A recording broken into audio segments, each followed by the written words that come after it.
আসসালামু আলাইকুম। একাদশ শ্রেণীর বিএম শাখা শিক্ষার্থীরা, আনামতা টিউটোরিয়ালের পক্ষ থেকে সকলকে জানাই আন্তরিক শুভেচ্ছা। আশা করি আল্লাহর রহমতে তোমরা সকলেই ভালো আছো।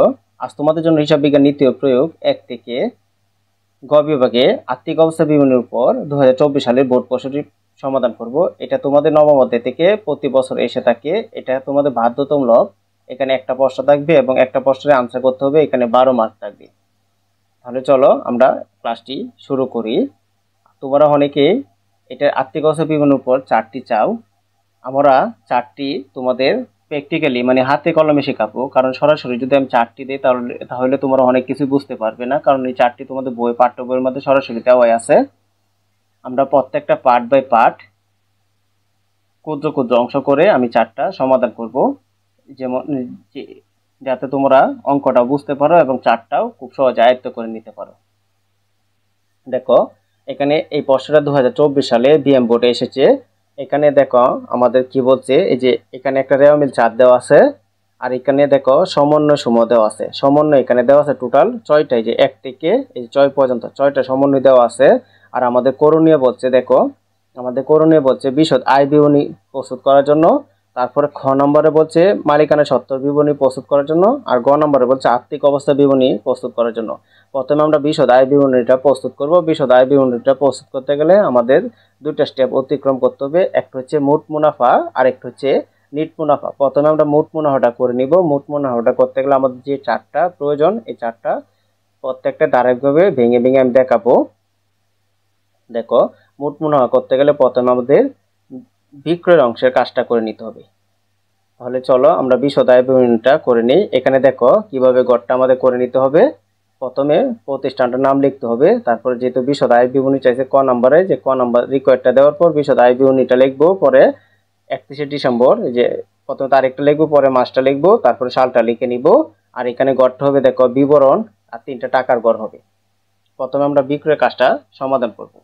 দেখো আমি এখানে কিছু বৈশিষ্ট্য লিখে রেখেছি, তোমাদের কিভাবে বুঝবা কোন কোন এন্ট্রিগুলো আসবে। এই যে দেখো এটা হচ্ছে বিক্রয় চার্টটা। প্রথমে আমরা দেখো এখানে লিখছি বিক্রয়। প্রথমে আমরা এই ডাকের মধ্যে আমরা খুঁজবো এখানে বিক্রয় আছে কিনা। দেখো এখানে প্রথমে আমরা খুঁজবো এখানে বিক্রয় কোথায় আছে। যে প্রথমে দেখো আমাদের এখানে দুইটা বিষয় আছে, একটা হচ্ছে পণ্য ক্রয় আর একটা হচ্ছে পণ্য বিক্রয়। প্রথম যে টাকাটা আছে এটা হচ্ছে পণ্য ক্রয়ের টাকাটা, আর দ্বিতীয় যে টাকাটা আছে এটা হচ্ছে বিক্রয় টাকাটা। প্রথমে আমরা চার্ট অনুসারে বিক্রয় টাকাটা বসাবো। যে প্রথমে লিখবো বিক্রয়, বিক্রয় লিখে বিক্রয়ের কাজ, বিক্রয় যে আয় হিসাব, এটা দ্বিতীয় ঘরে বসাতে হবে। প্রথমে যে পণ্য আমরা বিক্রয় লিখে রেখেছি এটা দ্বিতীয় ঘরে টাকাটা বসবে। দ্বিতীয় ঘরে কত বসবে, দেখো বিক্রয় টাকাটা হচ্ছে এই যে বিক্রয় টাকাটা হচ্ছে 5 লক্ষ টাকা। দ্বিতীয় ঘরে আমরা বসাবো 5 লক্ষ। এই যে সোজাসুজি 5 লক্ষ টাকা আমরা বসাবো। এই যে আমরা বিক্রয় টাকাটা বসিয়ে দিলাম। তারপরে আমাদের দেখতে হবে, দেখো এখানে কি কি বিক্রয়ের সাথে কি কি কাজ হয়। যে ধারে বিক্রয় এটা সমন্বয়ে থাকবে। দেখো এই যে ধারে যে বিক্রয়ের যে কাজটা এটা সমন্বয়ে থাকলে আমরা যোগ করবো, এটা এই যে এখানে থাকবে। দেখো এই জায়গাটার মধ্যে কোন একটা এন্ট্রিতে আমাদের থাকবে ধারে বিক্রয়। এখানে দেখো কোনো জায়গায় ধারে বিক্রয় নাই, তাহলে মনে রাখবো এটা না থাকলে এটা বাদ দিব। তারপর আমরা দেখব বিক্রয় ফেরত বা ফেরত আছে কিনা, পণ্য ফেরত এটা দেখবো আছে কিনা। এটা অবশ্যই রেওয়া মিলে থাকবে। যে রেওয়া মিলে এখানে দেখবো আমরা পণ্য ফেরত বা বিক্রয় ফেরত আছে কিনা। এই যে বিক্রয় ফেরত আছে। বিক্রয় ফেরত ও ক্রয় ফেরত, প্রথমটা যেহেতু বিক্রয় ফেরত, প্রথম টাকাটা হবে 10,000 টাকা হবে বিক্রয় ফেরত, আর ক্রয়টা হবে যে ক্রয় ফেরত হবে 15,000। যেহেতু আমরা বিক্রয়ের কাজ করতেছি তাহলে বিক্রয়ের সাথে বিক্রয় ফেরতটা বাদ দিতে হবে। তো বিক্রয় ফেরতের টাকাটা হচ্ছে 10,000, আমরা এখানে লিখবো এই যে 10,000 টাকা। সরাসরি যে বিক্রয়ের ঘরে আমরা লিখে দিব বিক্রয়ের নিচে নিচে টাকাটা। তারপরে আমরা দেখব এই যে স্টেপ অনুসারে আরো আছে কিনা। বিক্রয় ফেরতের কাজটা আমরা শেষ করে নিলাম। তারপরে দেখব বিক্রয় বারটা আছে কিনা। এটা অবশ্য তোমাদের এখানে দেওয়া থাকবে। এখানে বিক্রয় বারটা দেখো, এখানে কোনো বিক্রয় বারটা নেই, শুধু বারটা থাকলে হবে না, বিক্রয় বারটা যেহেতু নাই তাহলে আমরা কি করব, এটা এখান থেকে বাদ দিব। বাদ দেওয়ার পর এটা 3 নাম্বার করে নিয়ে নিব। যে 5 লক্ষ থেকে যদি 10,000 বাদ দিই তাহলে আমাদের হবে 4,90,000। 4,90,000 এটা হচ্ছে আমাদের নিট বিক্রয়। তোমরা মনে রাখবা এই টাকাটা হচ্ছে নিট বিক্রয়। এই যে আমাদের এই চার্ট অনুসারে দেখো, আমাদের এই চার্ট অনুসারে বিক্রয়ের কাজ শেষ, আমরা নিট বিক্রয়টা বের করে নিছি। তারপর আমাদের যে কাজটা করতে হবে, বিক্রিত পণ্যের ব্যয়টা বাইর করতে হবে। তাহলে চলো আমরা দ্বিতীয় স্টেপটা করে নিব এখন। বিক্রিত পণ্যের ব্যয়টা করতে গেলে এই যে দেখো বিক্রিত পণ্যের ব্যয় চার্ট হচ্ছে এটা। এই চার্টটা তোমাদের ভালো করে আয়ত্ত করে নিতে হবে। দেখো এখানে দেখো অনেকগুলো আমি এন্ট্রি দিয়েছি, সবগুলো এন্ট্রি তোমাদের আসবে না, এটা তোমরা মনে রাখবা।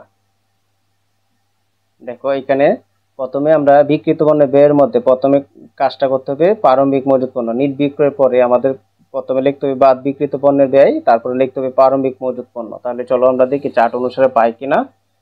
যে নিট বিক্রয়ের কাজ আমাদের শেষ, তারপরে আমরা দেখবো যে লিখবো বাদ বিক্রিত পণ্যের ব্যয়, তারপরে আমরা লিখবো প্রারম্ভিক মজুত পণ্য। এখানে দেখবো প্রারম্ভিক মজুত পণ্য কোথায় আছে, এই যে এক দেখো মজুত পণ্য 1/1/2021 সালে যেটা, এটা হচ্ছে প্রারম্ভিক মজুত পণ্য। এটা হচ্ছে 20,000। আমরা প্রথমে 20,000 টাকা দ্বিতীয় ঘরে লিখবো, যেহেতু খরচের টাকাটা কাজ থাকলে প্রথম ঘরে হয় আর কাজ না থাকলে দ্বিতীয় ঘরে হবে।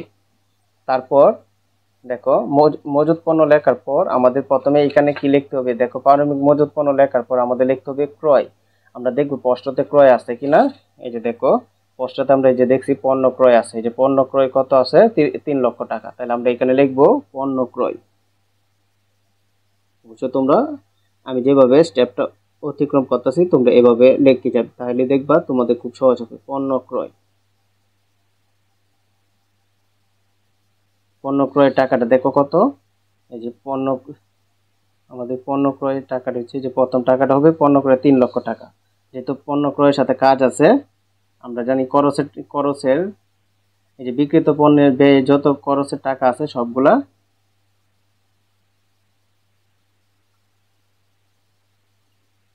আমরা প্রথম করে লিখবো, যেহেতু এটার সাথে কাজ আছে। এই যে 3 লক্ষ টাকা আমরা লিখে নিলাম। তারপর আমরা দেখবো পণ্য ক্রয় লেখার পর আমাদের এই স্টেপগুলো অবশ্যই আয়ত্ত করে নিতে হবে। দেখো স্টেপগুলো কি কি, দেখো স্টেপগুলো প্রথমে দেখতে হবে ধারে ক্রয়, এটা সমন্বয়ে থাকবে। এটা আমরা দেখবো প্রশ্নতে ধারে ক্রয় আছে কিনা। এই যে আমরা এটা এই যে সমন্বয়ে দেখবো, সমন্বয়টি যে এখানে আমরা দেখবো ধারে ক্রয় আছে কিনা। এখানে কোনো জায়গায় ধারে ক্রয় নাই, যেহেতু নাই তারপর আমরা তাহলে এই এন্ট্রিটার কাজ হবে না। তারপর আমরা দেখবো ক্রয় ফেরত বা ফেরত আছে কিনা, ক্রয় ফেরত বা ফেরত আছে কিনা আমরা দেখবো এখানে। এই যে দেখো স্টেপ অনুসারে আমরা প্রত্যেকটা, এই যে এখানে দেখো ক্রয় ফেরত আছে 2 নম্বরে, ক্রয় ফেরতের টাকাটা হচ্ছে 15,000। তা আমরা এখানে প্রথমে ক্রয় ফেরতটা লিখবো, যেহেতু আছে আমরা ক্রয় ফেরতের কাজটা করে নিব। এই যে দেখো এখানে লিখবো মাইনাস ক্রয় ফেরত, সবসময় ক্রয় ফেরতটা বাদ যাবে। ক্রয় ফেরতের টাকাটা দেখো কত, ক্রয় ফেরত টাকা হচ্ছে 15,000। এই যে এখানে লিখবো 15,000। তারপর আমরা দেখবো আরো কোনো কাজ আছে কিনা। তারপরে যে এখানে দেখো ক্রয়বারটা আমরা দেখবো পশ্চাতে আছে কিনা। ক্রয়বারটা আমরা দেখছি পশ্চাতে নাই। তারপরে পণ্য উত্তোলন অথবা পণ্য বিতরণ এইগুলো আছে কিনা, এইগুলো কিন্তু সমন্বয়ে থাকবে। দেখো ক্রয়বারটা নাই, তারপরে পণ্য উত্তোলন পণ্য বিতরণ এইগুলা সমন্বয়ে থাকবে, আমরা দেখবো আছে কিনা। তাহলে চলো আমরা পশ্চাতে দেখে, এখানে দেখো এই যে সমন্বয় হয়েছে এটা। এখানে দেখো যে মালিক কর্তৃক নিজ প্রয়োজনে পণ্য উত্তোলন, এই যে পণ্য উত্তোলন আছে এটা আমাদের বিয়োগ করতে হবে। এই কথাটা মনে রাখবা, পণ্য উত্তোলন আছে আমাদের কি করতে হবে, বিয়োগ করতে হবে। এখানে লিখবো মাইনাস পণ্য উত্তোলন।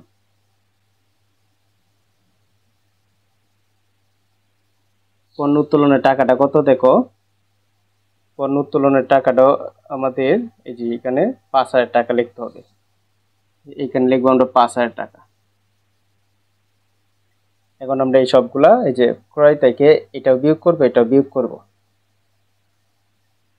ক্রয় আছে 3 লক্ষ, 3 লক্ষ টাকা থেকে যদি আমরা 15 20,000, 15 5 20,000 টাকা বাদ দেই, তাহলে আমাদের কত হবে 2,80,000 টাকা। এই যে আমরা ক্রয়ের কাজটা করে নিলাম। এটার নাম হচ্ছে নিট ক্রয়, এটার নাম দিব আমরা নিট ক্রয়, নিট ক্রয়। এই যে আমাদের ক্রয়ের কাজটা শেষ।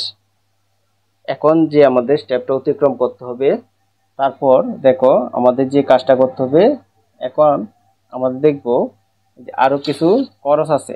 এই যে এখানে দেখো পণ্য উত্তোলন আমরা পাইছি, পণ্য বিতরণটা পাইছি না। পরে আমরা দেখবো প্রশ্নতে আন্তঃপরিবহন বা ক্রয় পরিবহন, মজুরি তারপরে নগর শুল্ক, আমদানি শুল্ক, আবগারি শুল্ক, জাহাজ ভাড়া, জ্বালানি শুল্ক, এইগুলো আছে কিনা। এইগুলো না থাকলে পরে সমাপনী মজুত পণ্যটা বাদ দিব। আমরা এই সবগুলা খরচ দেখবো এখানে খুঁজে খুঁজে পাই কিনা। আমাদের মজুরি দেখতে হবে, জাহাজ ভাড়া দেখতে হবে, শুল্ক দেখতে হবে। এখানে আর কোনো খরচ নাই। যে খরচগুলোর কথা বলছি এখানে কোনো খরচেই আমাদের নাই। যেহেতু কোনো খরচে আমাদের নাই, তাহলে আমাদের কি করতে হবে, সমাপনী মজুত পণ্যটা বাদ দিতে হবে। যে দেখো সমাপনী মজুত পণ্য 1,50,000 টাকা আছে, এটা বিয়োগ করতে হবে। এটা কিভাবে করব, দেখো এই দুটা টাকা আমরা প্রথমে যোগ করে এই নিচে নামাবো, যোগ করে আমরা নিচে নামাবো। তাহলে দেখো আমরা যদি 2,80,000 সাথে 20,000 যোগ করি তাহলে হবে 3 লক্ষ টাকা। 3 লক্ষ টাকা আমরা লিখে নিলাম। তারপর আমরা এখানে বাদ দিব বিয়োগ সমাপনী মজুত পণ্য।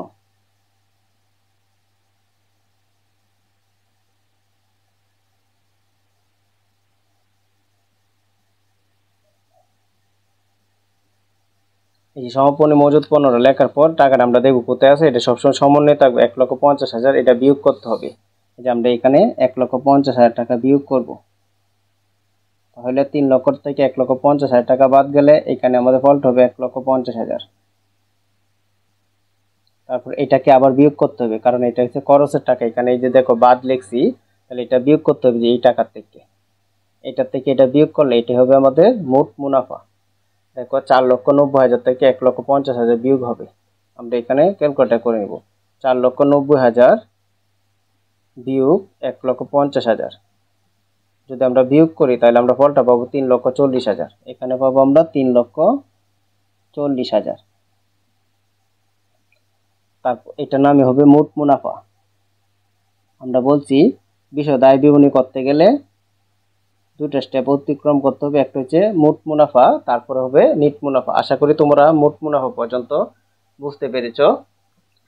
আমরা যদি নিট মুনাফাটা করতে যাই, দেখো আমরা মোট মুনাফার সমাধানটা করেছি। এখন যদি আমরা নিট মুনাফাটা করতে যাই তাহলে আমার এই স্টেপগুলো অতিক্রম করতে হবে। প্রথমে দেখতে হবে পরোক্ষ পরিচালনা আয়ের মধ্যে কমিশন, এই বাট্টা প্রাপ্তি, তারপর কমিশন প্রাপ্তি ডাকের মধ্যে আছে কিনা। থাকলে এটা করবো, আর না হলে এটা করতে পারবো না।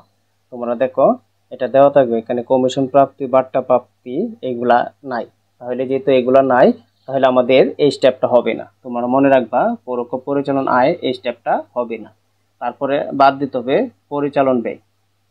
আমরা এখন লিখে নিব পরিচালন ব্যয়ের যে কাজগুলা, এটা আমরা লিখে নিব। এটার মধ্যে দেখো এখানে আমি অনেকগুলো এন্ট্রি লিখে রেখেছি, কিন্তু তোমাদের সবসময় সবগুলো আসবে না। এখান থেকে 4-5টা এন্ট্রি তোমাদের টোটাল আসবে। এই যে 4-5টা এন্ট্রি টোটাল তোমাদের আসবে। তোমরা চারটা একটু ভালো করে অনুসরণ করবে। এইখান থেকে এই 4-5টা, এইখান থেকে অনেকগুলো এন্ট্রির মধ্যে 4-5টা এন্ট্রি আসবে। কোনগুলো আসবে আমরা প্র্যাকটিক্যালি দেখব। তাহলে চলো আমরা পরোক্ষ পরিচালন ব্যয়টা করি। যেহেতু আয়টা নাই, তাহলে আমরা ব্যয়টা দিয়ে শুরু করতে হবে। এখন তোমরা লক্ষ্য করো মোট মুনাফার কাজটা আমরা শেষ করলাম। এখন আমাদের নিট মুনাফাটা করতে হবে। আর নিট মুনাফাটা করতে গেলে আমাদের প্রথমে দেখো চার্টের মধ্যে আমরা দেখাইছি পরোক্ষ পরিচালন আয়। পরোক্ষ পরিচালনটা আয়ের মধ্যে বাট্টা প্রাপ্তি, কমিশন প্রাপ্তি আমরা ডাকের মধ্যে পাইছি না। যেহেতু আমরা পাইছি না, তাহলে এই স্টেপটা আমাদের হবে না। এখানে দেখো কোনো ডাকের মধ্যে নাই, নায়িকা দিকে আমাদের এই স্টেপটা হবে না। আমাদের স্টেপটা হবে বাদ পরিচালন ব্যয়। তাহলে চলো প্রথমে আমরা পরিচালন ব্যয় স্টেপটা লিখে নিব। এখানে লিখে নিব বাদ পরিচালন ব্যয়। পরিচালন ব্যয়ের মধ্যে দেখো আমাদের যে খরচগুলো আছে এই খরচগুলো দেখবো এখানে কি কি খরচ আছে। দেখো প্রথমে বেতন আছে, ভাড়া আছে, যাতায়াত খরচ আছে, বহি পরিবহন অথবা বিক্রয় পরিবহন, বিজ্ঞাপন, বিদ্যুৎ খরচ, অফিস খরচ, বার্তা প্রদান, ডাক ও তার, মণিহারি, প্যাকিং খরচ, ভ্রমণ খরচ, তারপরে বিমা খরচ বা বিমা চালামি, তারপরে কমিশন প্রদান, স্থায়ী সম্পদের অবচয়, ইজারা সম্পদের অবলোপন, তারপর সুনামের অবলোপন, তারপরে মেরামত, তারপরে অনাদি পাওনা সঞ্চয় যোগ হয় আর পুরাতন অনাদি পাওনা সঞ্চয় বিয়োগ হয়। এটি কিভাবে হয় আমরা দেখাবো। এখানে অনেকগুলো আমি দেখো খরচের তালিকা দিছি, কিন্তু এখান থেকে আমাদের টোটাল 4-5টা খরচের কাজ হবে। তাহলে চলো দেখি এখান থেকে আমাদের কি কি খরচটা কাজ হতে পারে। আমরা প্রত্যেকটা স্টেপ বাই স্টেপ দেখবো। এই যে দেখো প্রথমে আমরা দেখছি এখানে বেতন। আমরা দেখবো ডাকের মধ্যে বেতনটা আছে কিনা, আমরা খুঁজে বের করবো যে বেতন আছে। এখানে খরচ কিন্তু অনেক বেশি, তেমন খরচ নাই। যে বেতন, তারপরে দেখো বেতন, তারপরে যে অফিস সাপ্লাইজ, তারপরে ভাড়া, তারপরে আমাদের আছে যে বিজ্ঞাপন। এইগুলো হচ্ছে আমাদের টোটাল খরচ, 4-5টা খরচ। প্রথমে যে বেতন আছে বেতনটার কাজটা আমরা করে নিব। দেখো আমাদের চার্ট অনুসারে প্রথমে আমরা কি লিখছি, এই যে বেতন লিখছি, তাহলে আমরা প্রথমে আমরা বেতনটা লিখে নিব। দেখো আমরা প্রথমে বেতনটা লিখবো। এই যে এখানে বেতন আছে কত, 25,000। প্রথমে আমরা বেতনটা লিখবো, এখানে লিখবো বেতন। এই যে আমরা বেতনটা লিখলাম, পরে বেতনের টাকাটা দেখো বেতনের সাথে সমন্বয়ে কাজ আছে কিভাবে, এই যে দেখো বেতন বকেয়া আছে, যদি বেতন বকেয়া থাকে তাহলে যোগ হবে, আর অগ্রিম থাকলে বিয়োগ হবে। তোমরা কথাটা মনে রাখবে, বেতন যদি বকেয়া থাকে তাহলে যোগ হবে, আর অগ্রিম থাকলে বিয়োগ হবে। এই কারণে এটা প্রথম করে লিখবো, যেহেতু বেতনটা হচ্ছে 25,000, আমরা 25,000 টাকা প্রথম করে লিখবো। লিখে নিলাম। যেহেতু আমরা সমন্বয়ে দেখছি বেতন বকেয়া আছে, এই যে দেখো 3 নম্বরে বেতন বকেয়া রয়েছে 300 টাকা, তাহলে এটা আমাদের কি করতে হবে, যোগ করতে হবে। আমরা লিখবো যোগ বকেয়া, খরচ বকেয়া থাকলে মনে রাখবা যোগ হবে বকেয়া বেতন। বেতনটা কত, দেখো বকেয়া বেতনটা আমাদের এই যে 300 টাকা, এই 300 টাকা আমাদের যোগ করতে হবে, যোগ করে 2 নম্বর ঘরে নিতে হবে। তাহলে আমাদের টাকাটা হবে 25,300 টাকা। এই যে আমরা দুই নম্বর করে নিয়ে নিলাম, আমাদের বেতনের কাজ শেষ। তারপরে আমরা চার্ট অনুসারে দেখব, এখানে আমরা চার্ট অনুসারে দেখব আর কি কি আছে। এই যে বেতনের পরে ভাড়া, বিজ্ঞাপন, যাতায়াত, বিদ্যুৎ খরচ, অফিস খরচ, বার্তা প্রদান, এখানে অনেক খরচ আছে। আমরা দেখব কোন কোন খরচটা আমাদের আছে এখানে। দেখো বেতনের পরে আমাদের খরচ আছে, এই যে অফিস সাপ্লাইজ, এটা সরাসরি বসবে এখানে। অফিস সাপ্লাইজ নামে সমন্বয়ে কোনো কাজ নাই, এখানে এটা সরাসরি আমরা লিখে দিব অফিস সাপ্লাইজ।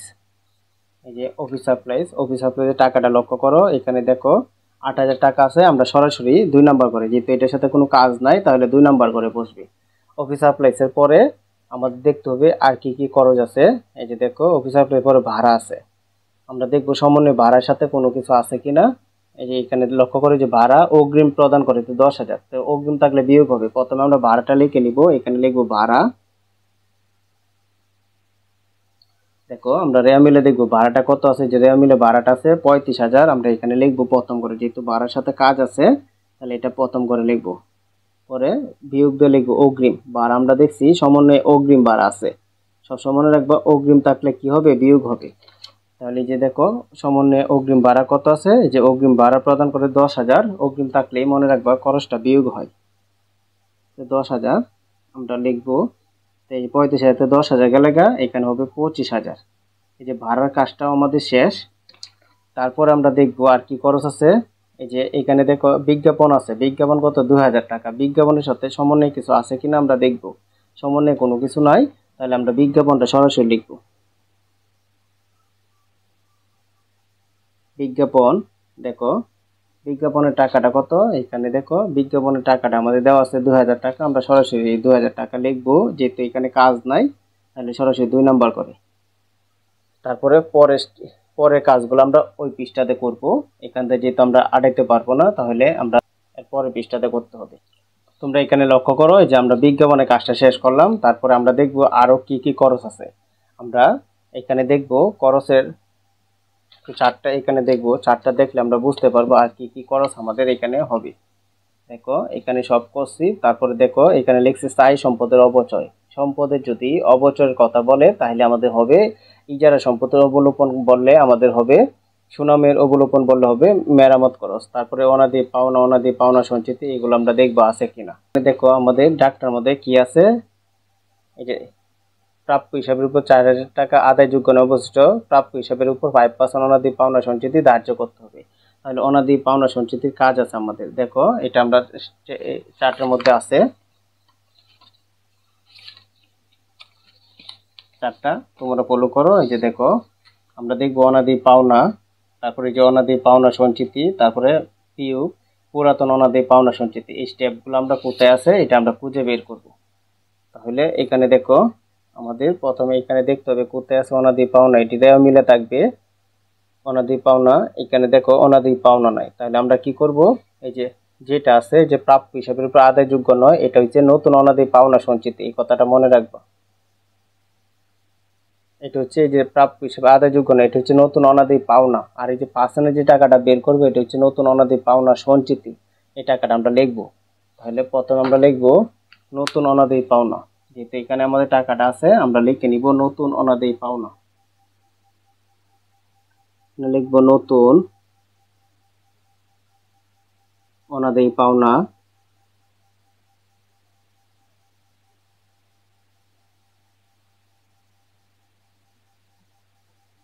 নতুন অনাদায়ী পাওনা টাকাটা আমরা দেখবো যে এখানে দেখো দেওয়া আছে সরাসরি প্রাপ্য হিসাবের উপর 4 টাকা আদায়যোগ্য নয়, এটা এটা প্রথম করে লিখবো।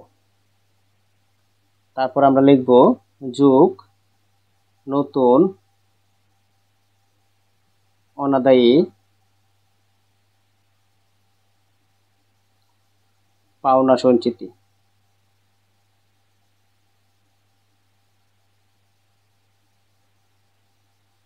এই টাকাটা আমরা কিভাবে বের করব, চলো আমরা ব্যাখ্যা করে দেখাই।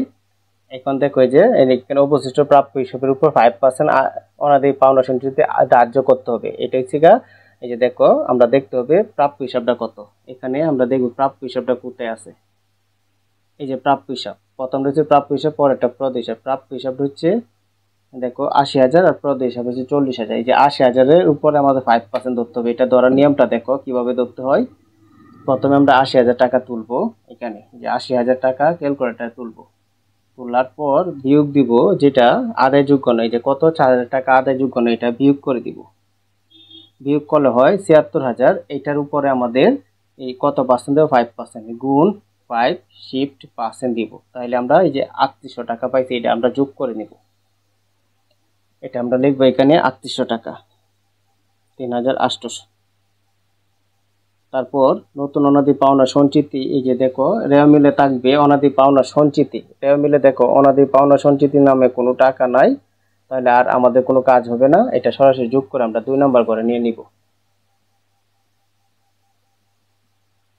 এটা যোগ করলে আমরা টাকাটা হবে 7,800 টাকা, এটা 2 নাম্বার করে নিয়ে নিলাম। তারপরে আমাদের দেখো আরেকটা স্টেপ আছে।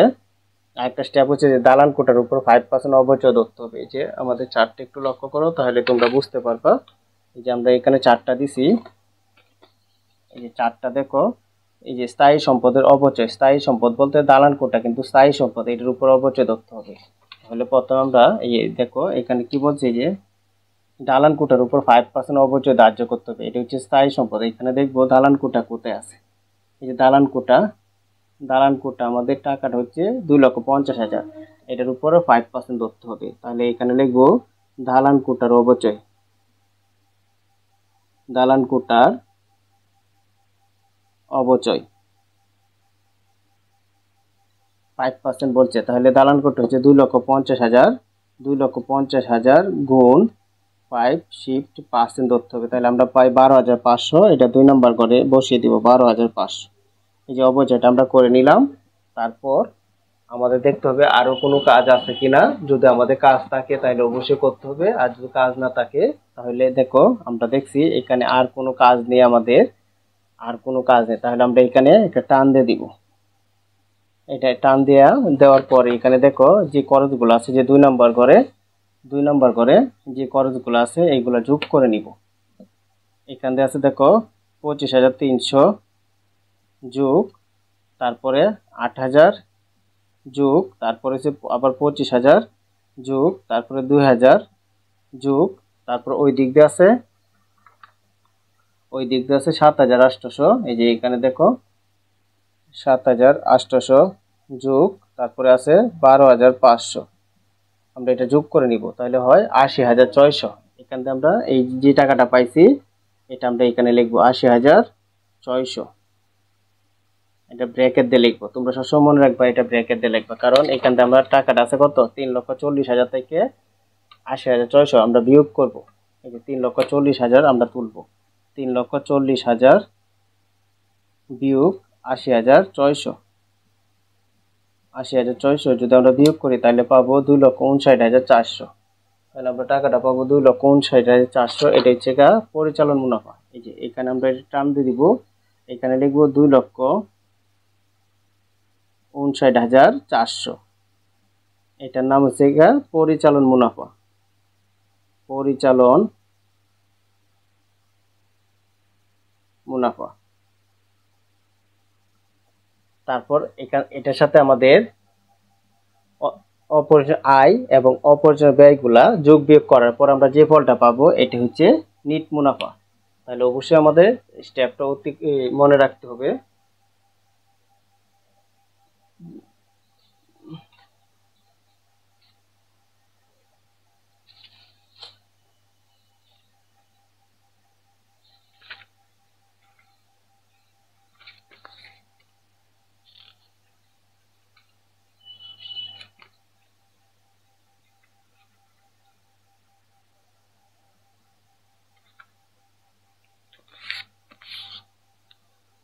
আমাদের প্রথমে দেখো অপরিচালন আয়ের মধ্যে আমাদের এই যে এই নামগুলো আছে, এখানে দেখো এই 5 7 8টা নাম আছে, কিন্তু আমাদের মনে রাখতে হবে এখান থেকে 1 2টা নাম আসবে। তাহলে যেমন স্থায়ী সম্পদ বিক্রয়জনিত হতে মুনাফা, এটা আসতো কিনা আমরা ডাকে দেখবো। তারপরে বিনিয়োগের সুদ দেখবো, উত্তোলনের সুদ দেখবো, পদত্ত ঋণের সুদ, ব্যাংক জমা সুদ, তারপর শিক্ষানবী স্যালামি, ভাড়া বা ভাড়া প্রাপ্তি, প্রাপ্ত লভ্যাংশ, এই নামগুলো আমরা দেখবো ডাকের মধ্যে আছে কিনা। এই যে এখানে দেখবো আমাদের আছে কিনা। তাহলে এখানে আমরা যে এর নামটি পড়ছি এই নামগুলো আমাদের আছে কিনা এখানে দেখবো। এখানে আমাদের কোনো নাম নাই, তবে যে বিনিয়োগ আছে 10%, তাহলে বিনিয়োগের সুদ আসবে। এই যে দেখো এখানে এই যে বিনিয়োগের সুদের কথা বলা আছে, যেহেতু পার্সেন্ট দেওয়া আছে তাহলে বিনিয়োগের সুদ আসবে। যেহেতু আছে তাহলে আমরা এখানে লিখবো যোগ অপরিচালন আয়। এখানে লিখবো যোগ, আয়গুলা যোগ হয়, যোগ অপরিচালন আয়।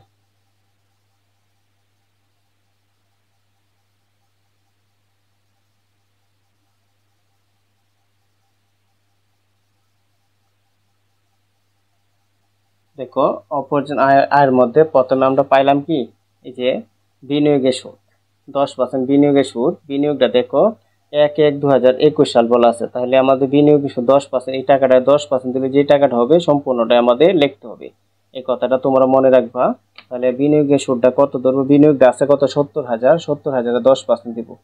এই যে 70,000 গুণ 10 শিফট পার্সেন্ট দিলে হয় 7,000। আমরা এই বিনিয়োগের সুদটা লিখবো 7,000 টাকা। এই যে এখানে আমরা লিখব বিনিয়োগের সুদ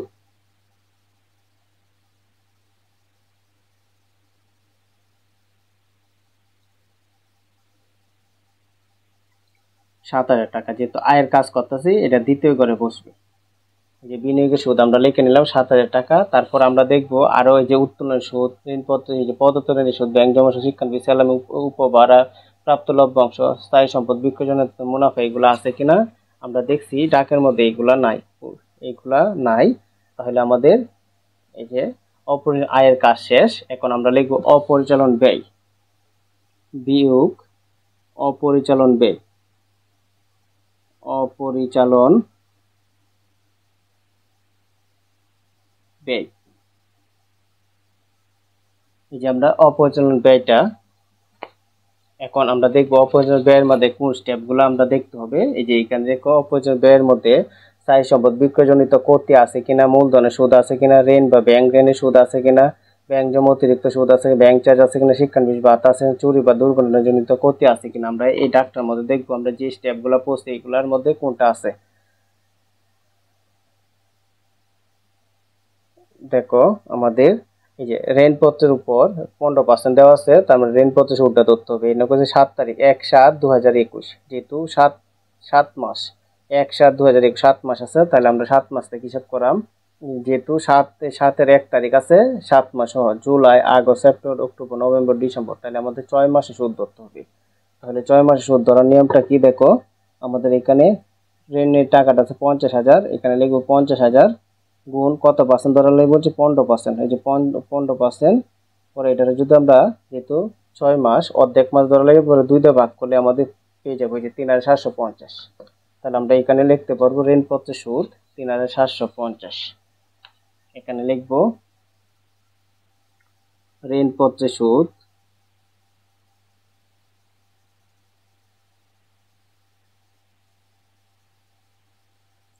3,750। আমরা আমরা পরের স্টেপে দেখবো আরো কোনো কাজ আছে কিনা। এখানে আমাদের আর কোনো কাজ নাই, যেহেতু আর কোনো কাজ নাই তাহলে আমরা এটা বিয়োগ করে দিব, তাহলে আমাদের হয়ে যাবে। এই টাকাটা এখানে নিয়ে নিবা, যে এখানে 7,000 টাকা। তাহলে এটার সাথে এটা যোগ করব, তাহলে হয় 2,59,400 যোগ 7,000, তাহলে আমাদের হবে 2,63,400, এখানে হবে 2,63,400। তারপর এই টাকাটা এখানে আসবে 3,750।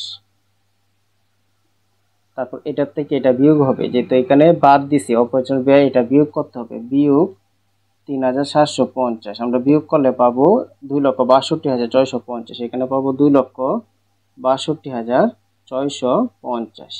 এটা আমরা ক্লোজ করে দিব। এটা হচ্ছে আমাদের নিট মুনাফা, মানে এই যে আমাদের পরিচালন এই বিশদ আয় বিবরণী চাইছে, তাহলে এতটুক করলে আমাদের 6টা নাম্বার আমরা পেয়ে যাব।